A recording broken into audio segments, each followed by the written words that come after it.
সূর্যের ভাগ্যচক্রের জন্য চারু যে ফেঁসে গেছে সেটার জন্য সূর্য চারুর কাছে ক্ষমা চায় আর বলে যে তোমার যদি ইচ্ছে হয় তুমি আমাদেরকে ছেড়ে চলে যেতে পারো, কারণ আমি চাই না এসবের জন্য তোমার দুঃখ কষ্ট হোক। চারু বলে যতদিন না অলি সুস্থ হয়ে যাচ্ছে আমি অলিকে ছেড়ে কোথাও যাব না।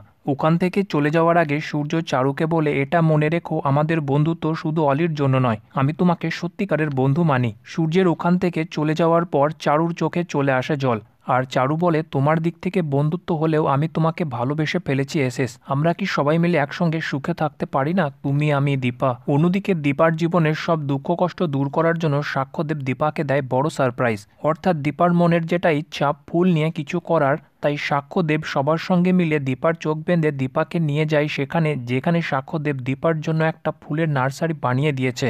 যেটা দেখে দীপা যতটা সারপ্রাইজ হয় ততটাই খুশি হয়ে যায় দীপার জন্য তাদের এত বড় ডেডিকেশন দেখে। রাত্রিবেলা সাক্ষ্যদেব দীপাকে ছাড়তে আসলে দীপা যখন বলে যে এসবের কোনো দরকার ছিল না, সাক্ষ্যদেব বলে, আপনি একে তো মহিলা, তার উপর আমার এমপ্লয়, একা কি করে ছেড়ে দিতে পারি? ঠিক ওই মুহূর্তে মদের নেশায় হেলতে ডুলতে জয় ওখানে আসে। তারপর রাত্রিবেলা সাক্ষ্যদেব দীপার সাথে এসেছে বলে মদের নেশায় জয় সাক্ষ্যদেবকে টন্ট মারতে শুরু করে, যেটাতে দীপা খুব এম্বারেস হয়ে যায় আর জয়ের জন্য সাক্ষ্যদেবের কাছে ক্ষমা চায়। ওদিকে জীবনের সবকিছু হারিয়ে মদের নেশায় জয় ওখানে তামাশা করতে থাকে, আর দীপার বস দীপার সঙ্গে প্রেম করার চেষ্টা করছে ভেবে জয় বারবার সাক্ষ্যদেবকে অপমান করতে থাকে আর বলে যে আমাদের বাড়ির মহিলাকে ছাড়তে আসার কোনো প্রয়োজন নেই। সাক্ষ্যদেব জয়কে নিজেকে সামলাতে বলে ওখান থেকে চলে যায়।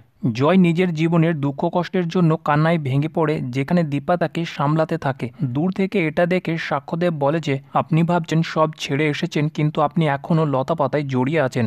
অন্যদিকে সূর্যের রাত্রিবেলা কফি খেতে দেখে চারু বলে যে তোমার সব পুরনো অভ্যাস আবার ফিরে আসছে এসএস, ঠিক যেমন দীপা ফিরে এসেছে।